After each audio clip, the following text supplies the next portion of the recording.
अवधूत चिंतन श्री गुरुदेव दत्त श्री स्वामी समर्थ तुम्हा सर्वांचं आपल्या स्वामी शक्ती या चॅनलमध्ये मनापासून स्वागत आहे। स्वामी तुम्हा सर्वांच्या सर्व चांगल्या इच्छा पूर्ण करोत एवढीच स्वामींच्या चरणी प्रार्थना करते आणि आपल्या आजच्या या नवीन आणि सुंदर व्हिडिओला पुन्हा एकदा नव्याने सुरुवात करते। भक्तांनो, आज 14 जानेवारी बघा, अत्यंत महत्त्वाचा आणि सर्वात मोठा दिवस, कारण आज आहे नवीन वर्षातील पहिला सण। प्रत्येक वर्षी मकर संक्रांतीच्या आधीचा जो दिवस असतो तो दिवस आपण भोगीचा सण म्हणून साजरा करत असतो। दुसऱ्या दिवशी मकर संक्रांत असते आणि तिसऱ्या दिवशी किंक्रांत असते।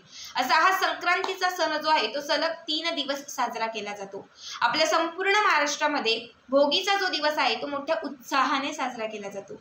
बघा, आता भोगी म्हणजे काय, तर आपल्या आयुष्यात आपल्या जीवनात जे दुःख आहे, जे संकट आहेत, जे दारिद्र्य आहे, जी नकारात्मकता किंवा जे भोग आपण भोगत आहोत, या सगळ्याच गोष्टींचा नाश करण्यासाठी हा दिवस अत्यंत महत्त्वाचा मानला जातो।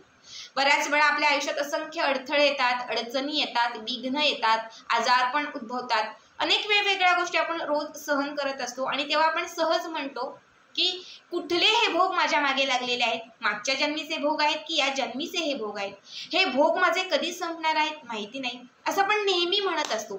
बघा, जेव्हा भोग आपल्या मागे लागतात ना, तेव्हा सगळं काही आयुष्यात संपल्यासारखं वाटतं आणि ते भोग संपण्याची आपण वाट बघत असतो।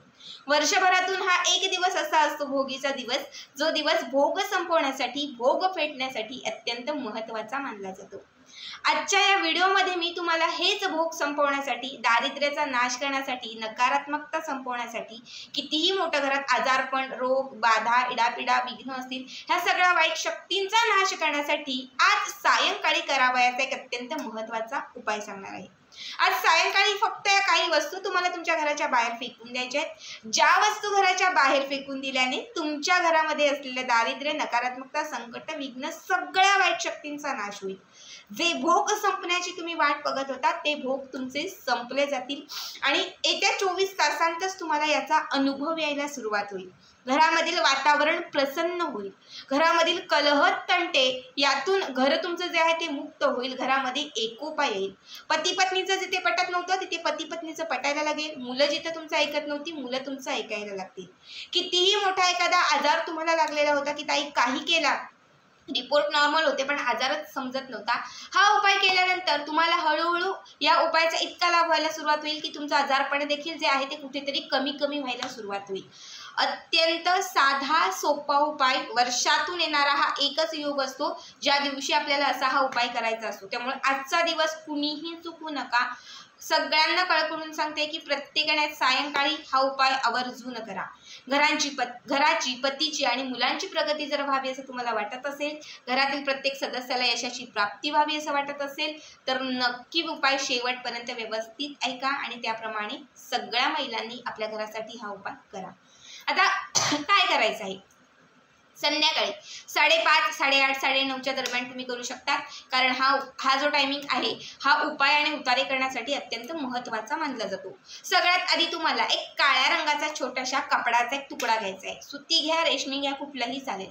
जे काळ्या रंगाचं छोटं कापड असं पूर्ण काळं असले पाहिजे, मध्ये कुठल्याही प्रकारचं काही नको, प्लेन काळ्या रंगाचा एक छोटासा वस्त्राचा तुकडा घ्यायचा आहे। जुनं वगैरे असेल ते घेतलं तरी चालेल, कोरं असेल ते घेतलं तरीही चालेल।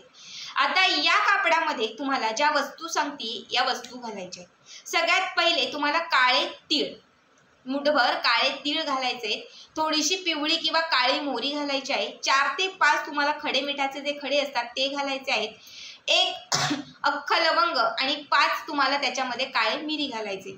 ह्या सर्व वस्तू तुम्हाला त्या काळ्या रंगाच्या कापडात घालून त्याला एक चांगली घट्ट गाठ मारायची आहे आणि एक छोटीशी त्याची पोटली तयार करायची आहे। ठीक आहे, बघा, काळी मिरी असेल किंवा मग काळे तीळ असतील, मीठ असेल, ह्या सगळ्या ज्या गोष्टी आहेत त्या नकारात्मकतेचा नाश करण्यासाठी, इडापिडा संपवण्यासाठी, नजर बाधा घालवण्यासाठी, घरामध्ये असलेली जी अवलक्ष्मी किंवा अवशक्ती आहे ती संपवण्यासाठी या सर्व गोष्टी ज्या आहेत त्या अत्यंत महत्त्वाच्या मानल्या जातात। आणि आज भोगीच्या दिवशी तिळांचा उपाय हा सर्वश्रेष्ठ मानलेला आहे। असंख्य घरांमध्ये आज तिळांचे बरेचसे उपाय केले जातील, कारण तिळांचा उपाय करण्यासाठी भोगीचा दिवस हा विशेष महत्त्वाचा असतो। ठीक आहे, त्यामुळे सगळ्या गोष्टी एकत्रित करायच्या आहेत। त्यानंतर तुम्ही जिथे पैसा ठेवता, जिथे तुम्ही सोनं ठेवता ती तुमची तिजोरी, या तिजोरीवरून तुम्हाला ही पोटली हातात, उजव्या हातात घेऊन तुम्हाला 5 किंवा 7 वेळा ती उतरवायची आहे. तुमचं मेन जे देवघर आहे, या देवघरावरून तुम्हाला ती उतरवायची आहे.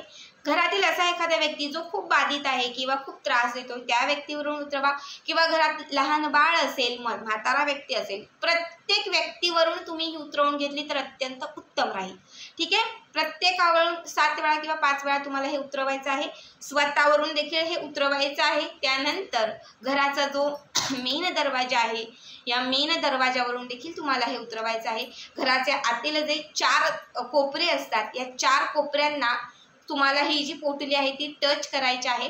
सगळ्यावरून उतरवून झाली, 4 कोपऱ्यांना टच करून झाली, मुख्य दरवाजावरून उतरवून झाली की त्यानंतर ही पोटली घेऊन घराच्या बाहेर जायचं आहे. घराच्या समोर जिथे थोडीशी निवांत जागा असेल किंवा मोकळी जागा असेल तर तिथे तुम्हाला घेऊन जायची आहे. आणि तिथे घेऊन जाऊन तुम्हाला सोबत 2 कापराच्या वड्या देखील घेऊन जायच्या आहेत. या पोटलीच्या वरती तुम्हाला कापराच्या वड्या ठेवायच्या. पोटलीच्या वरती, पोटली जी आहे ती जमिनीवरती आधी ठेवायची, त्याच्यावरती कापराच्या 2 वड्या ठेवायच्या. त्यानंतर आपला जो डावा पाय आहे, तो डावा पाय त्या पोटलीला स्पर्श करायचा. ठीक आहे. डावा पाय स्पर्श केला की त्यानंतर त्या कापराच्या वड्या ज्या आहेत त्या प्रज्वलित करायच्या. जेव्हा कापूर पेटायला लागेल तसं तो कापड काळ्या रंगाचा तोही प्रज्वलित होईल आणि त्यामध्ये घातलेल्या ज्या वस्तू आहेत त्या देखील पेटायला लागतील. वरून अजून 2-4 कापराच्या वड्या टाकल्या तरीही चालेल, मात्र या पोटलीमध्ये घातलेल्या सर्व वस्तू आपल्याला पेटवायच्या आहेत, जाळायच्या आहेत. बघा, काळ्या रंगाचं कापड हे नकारात्मकता घालवण्यासाठी विशेष महत्त्वाचं मानलं जातं. जेव्हा माता लक्ष्मीची पूजा असते किंवा आपण कुठला आसन टाकत असतो तेव्हा आपण लक्ष्मीच्या सेवेत नेहमी लाल रंगाचं आसन टाकतो, कारण माता लक्ष्मीचा तो प्रिय प्रसन्नतेचा तो रंग आहे. तसंच काळा रंग जो आहे तो विशेष करून पूजेत सगळ्या गोष्टींमध्ये वर्ज्य असतो, कारण नकारात्मकतेचा हा रंग मानला जातो. म्हणून आजचा दिवस काय आहे तर नकारात्मकतेचा नाश करणारा, भोग संपवणार आहे. म्हणून काळ्या रंगाच्याच कापडामध्ये ह्या ज्या वस्तू सांगितलेल्या आहेत त्या घ्यायच्या आहेत. आणि जेव्हा तुम्ही ती पोटली कराल तेव्हा पोटली करून जेव्हा सगळ्यांवरून ती पोटली उतरवाल तेव्हा लक्षात घ्या तुमच्या घरात असलेली सगळी नकारात्मकता, निगेटिव्हिटी, प्रत्येक व्यक्तीमध्ये असलेली जी बाधा किंवा जे असेल सगळं त्यामध्ये उतरेल. आणि जेव्हा घराच्या बाहेर तुम्ही हे घेऊन जाल, प्रज्वलित जेव्हा तुम्ही तिथे कराल तेव्हा लक्षात घ्या सगळं काही नष्ट होईल, सगळं काही जळून जाईल. अत्यंत साधा आणि सोपा उपाय आहे. आता याची राख काय करायची तर ती राख तिथेच ठेवून द्या, किंवा मग तुम्ही ती राख उचला आणि बाजूला एखादं झाड असेल काटेरी वगैरे तिथे तुम्ही टाकलं तरीही चालेल, माती असेल तर त्या मातीमध्ये गाडून दिली तरीही चालेल. फक्त जेव्हा तुम्ही घरात प्रवेश कराल त्यावेळी स्वच्छ हात आणि पाय धुवायचे आहेत आणि त्यानंतरच घरात प्रवेश करायचा आहे, कारण नकारात्मकता, इडापिडा, बाधा सर्व काही संपवून घरामध्ये चाललेलो आहोत. अत्यंत साधा सोपा हा उपाय तुम्हाला कसा वाटला कमेंट करा आणि तसेच पुढचे व्हिडिओ पाहण्यासाठी चॅनलला सबस्क्राईब करा. भेटूयात पुन्हा एकदा अशाच एका नवीन सुंदर आणि छान व्हिडिओमध्ये. तोपर्यंत सर्वांना धन्यवाद. श्री स्वामी समर्थ. जय जय स्वामी समर्थ.